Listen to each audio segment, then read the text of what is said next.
পরিমণির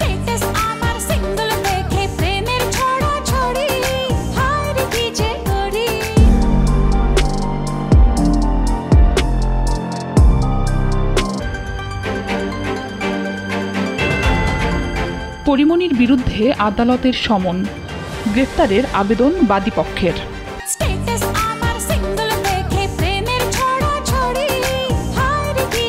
নায়িকা পরিমণির বিরুদ্ধে ঢাকার একটি আদালত থেকে সমন জারি করে হাজির হবার নির্দেশ দেওয়া হয়েছে। পিবিআই তার বিরুদ্ধে তদন্ত শেষে আদালতে প্রতিবেদন দাখিল করার পর এই সমন জারি করা হয়।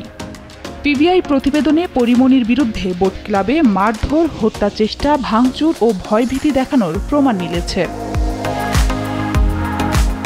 পরিমণির কস্টিউম ডিজাইনার জুনায়েদ বোগদাদি জিমকে একই সঙ্গে আদালতে হাজির হতে সমন জারি করা হয়েছে। ঢাকার senior judicial magistrate M Saiful Islam 18 April এ নির্দেশ দেন। পরিমণির বিরুদ্ধে এদিন গ্রেফতারি পরোয়ানা জারির আবেদন করেন বাদীপক্ষের আইনজীবীরা। এ মামলার প্রতিবেদন গ্রহণ বিষয়ে শুনানির জন্য দিন ধার্য ছিল। পরিমণির বিরুদ্ধে পিবিআইয়ের দেওয়া প্রতিবেদনও আদালত গ্রহণ করে। পিবিআইয়ের তদন্ত কর্মকর্তা ঢাকার চিফ জুডিশিয়াল ম্যাজিস্ট্রেট আদালতে পরিমণি ও তার কস্টিউম ডিজাইনার জুনায়েদ বোগদাদি জিমের বিরুদ্ধে মারধর ও ভয়ভীতি দেখানোর অভিযোগের সত্যতা পেয়েছে মর্মে প্রতিবেদন দাখিল করেন। 2022 সালের 6 জুলাই আদালতে মামলা করেন ব্যবসায়ী নাসির উদ্দিন।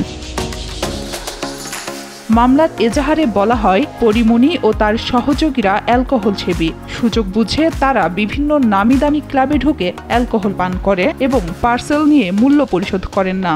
পরিমণি তার পরিচিত পুলিশ কর্মকর্তাদের দিয়ে মিথ্যা মামলা করে হয়রানির ভয় দেখান। 2021 সালের 9 জুন আসামিরা সাভারের বোট ক্লাবের ভেতরে বসে অ্যালকোহল পান করেন। পরিমণি উদ্দেশ্যমূলকভাবে বাদী নাসির উদ্দিনকে ডাক দেন এবং তাদের সঙ্গে কিছু সময় বসার অনুরোধ করেন। এক পর্যায়ে পরিমণি অশ্লীল অঙ্গভঙ্গির মাধ্যমে নাসির উদ্দিনকে আকৃষ্ট করার চেষ্টা করেন এবং একটি ব্লু লেবেল অ্যালকোহলের বোতল বিনামূল্যে পার্সেল দেওয়ার জন্য বাদীকে চাপ দেন। বাদী এতে রাজি না হওয়ায় পরিমণি বাদীকে গালমন্দ করে সার্ভিং গ্লাস ছুঁড়ে মারেন।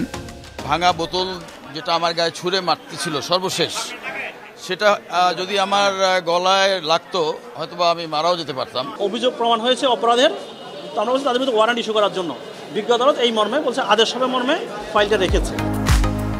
এ সময় পরিমণি ও তার সহযোগীরা নাসির উদ্দিনকে মারধর ও হত্যার হুমকি দিয়েছেন বলে এজাহারে বলা হয়। আজকাল নিউজ, নিউ ইয়র্ক।